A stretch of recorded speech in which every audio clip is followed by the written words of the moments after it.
मुझे मेरे प्राणों के समान प्यारी है।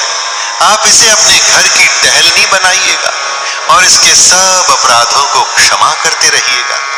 अब प्रसन्न होकर मुझे यही वर दीजिए। बहुविधि शंभु सास समुझाई, कवनी भवन चरण सिरुनाई।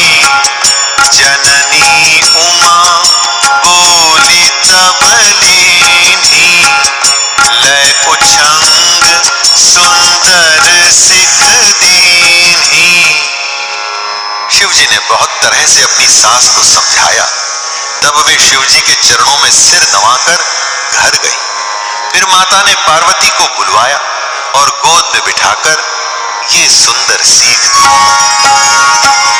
करे हो सदा शंकर पद पूजा, नारी धर्म पति देव न दूजा। वचन कहत भरे लोचन बारी, बहुरी लाई उरलीनी कुमारी। हे पार्वती, तू सदा शिव जी के चरणों की पूजा करना। नारियों का यही धर्म है। उनके लिए पति ही देवता है और कोई देवता नहीं है। इस प्रकार की बातें कहते कहते उनकी आंखों में आंसू भर आए और उन्होंने कन्या को छाती से चिपटा लिया। कत विधि सृजी नारी जग माही, पराधीन सपने हो सुख नाही। भय अति प्रेम विकल महतारी, धीरज कीन कुसुमय विचारी। फिर बोली, विधाता ने जगत में स्त्री जाति को क्यों पैदा किया? पराधीन को सपने में भी सुख नहीं मिलता। यूं कहती हुई माता प्रेम में अत्यंत विकल हो गई, परंतु कुसमय जानकर, दुख करने का अवसर न जानकर उन्होंने धीरज धरा। पुनि पुनि मिलति परति कहि चरना, परम प्रेम कछु जाय न बरना। सब नारिन मिली भेटी भवानी, जाय जननी उर पुनि लपटानी। मैना बार बार मिलती हैं और पार्वती के चरणों को पकड़कर गिर पड़ती हैं। बड़ा ही प्रेम है, कुछ वर्णन नहीं किया जाता। भवानी सब स्त्रियों से मिल भेंट कर फिर अपनी माता के हृदय से जा लिपटी। जननी ही बहुरी मिली चली उचित, आशीष सब काहू दई। फिर फिर बिलोकति मातु तन, सब सखी लय शिव पहि गई। जाचक सकल संतोष, शंकर उमा सहित भवन चले। सब अमर हर्षे सुमन, बरषे निशान नभ बाजे भले। पार्वती जी माता से फिर मिलकर चली। सब किसी ने उन्हें योग्य आशीर्वाद दिए। पार्वती जी फिर कर माता की ओर देखती जाती थी। तब सखियां उन्हें शिव जी के पास ले गई। महादेव जी सब याचकों को संतुष्ट कर पार्वती के साथ घर अर्थात कैलाश को चले। सब देवता प्रसन्न होकर फूलों की वर्षा करने लगे और आकाश में सुंदर नगाड़े बजने लगे। चले संग हिमवंत तब, पहुंचावन अति हेतु। विविध भांति परितोष कर, विदा कीन वृषकेतु। तब हिमवान अत्यंत प्रेम से शिव जी को पहुंचाने के लिए साथ चले। वृषकेतु शिव जी ने बहुत तरह से उन्हें संतोष कराकर विदा किया।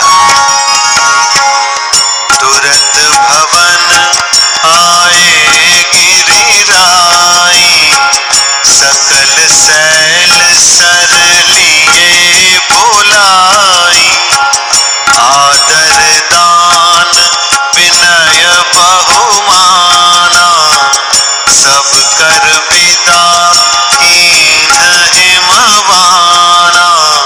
पर्वतराज हिमाचल तुरंत घर आए और उन्होंने सब पर्वतों और सरोवरों को बुलाया। हिमवान ने आदर दान विनय और बहुत सम्मान पूर्वक सबकी विदाई की।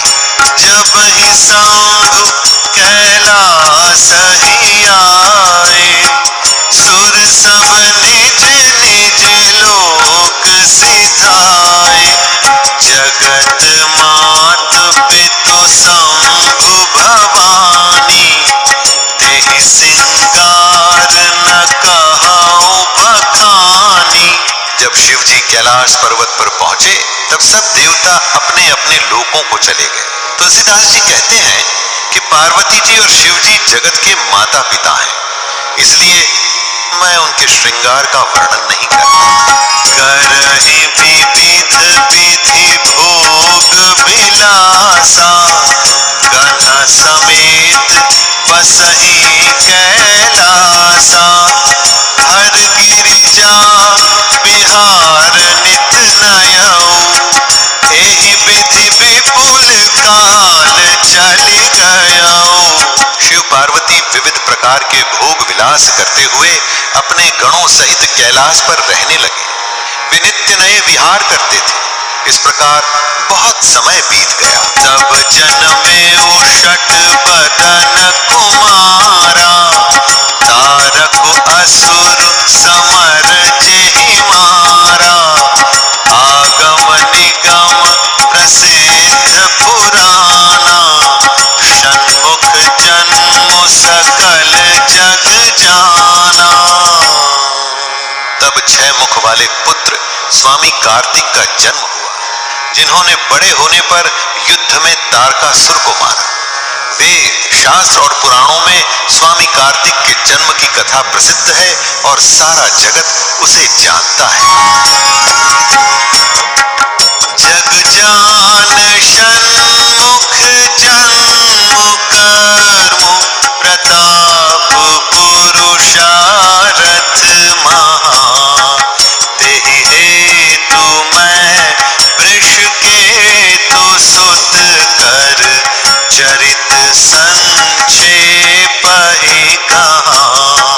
यह उमा शंभु विबाहु जे, नर नारी कहि जे गावही, कल्याण काज विवाह मंगल, सर्वदा सुख पावही। षडानन अर्थात स्वामी कार्तिक के जन्म, कर्म, प्रताप और महान पुरुषार्थ को सारा जगत जानता है। इसलिए मैंने वृषकेतु अर्थात शिव जी के पुत्र का चरित्र संक्षेप में ही कहा है। शिव पार्वती के विवाह की इस कथा को जो स्त्री पुरुष कहेंगे और गाएंगे, वे कल्याण के कार्यों और विवाह आदि मंगलों में सदा सुख पाएंगे। चरित सिंधु गिरिजा रमन, वेद न पावहि पार, बरनय तुलसीदास किमी, अति मति मंद गंवार। गिरजापति महादेव जी का चरित्र समुद्र के समान अपार है, उसका पार वेद भी नहीं पाते। तब अत्यंत मंद बुद्धि और गंवार तुलसीदास उसका वर्णन कैसे कर सकता है। शंभु चरित सुनि सरस सुहावा, भरद्वाज मुनि अति सुख पावा, बहुलाल सा कथा पर बाढ़ी, नयन ही नीरु रोमावली ठाढ़ी। शिव जी के रसीले और सुहावने चरित्र को सुनकर मुनि भरद्वाज जी ने बहुत ही सुख पाया। कथा सुनने की उनकी लालसा बहुत बढ़ गई। नेत्रों में जल भर आया और रोमावली खड़ी हो गई। प्रेम विवश मुख आवना पानी, दशा देखी हर्ष मुनि ज्ञानी।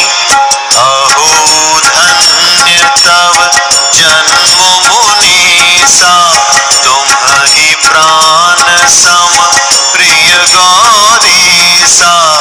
वे प्रेम में मुग्ध हो गए, मुख से वाणी नहीं निकलती। उनकी ये दशा देखकर ज्ञानी मुनि याज्ञवल्क्य बहुत प्रसन्न हुए और बोले, हे मुनीश, आहा, तुम्हारा जन्म धन्य है। तुमको गौरीपति शिवजी प्राणों के समान प्रिय है। सेव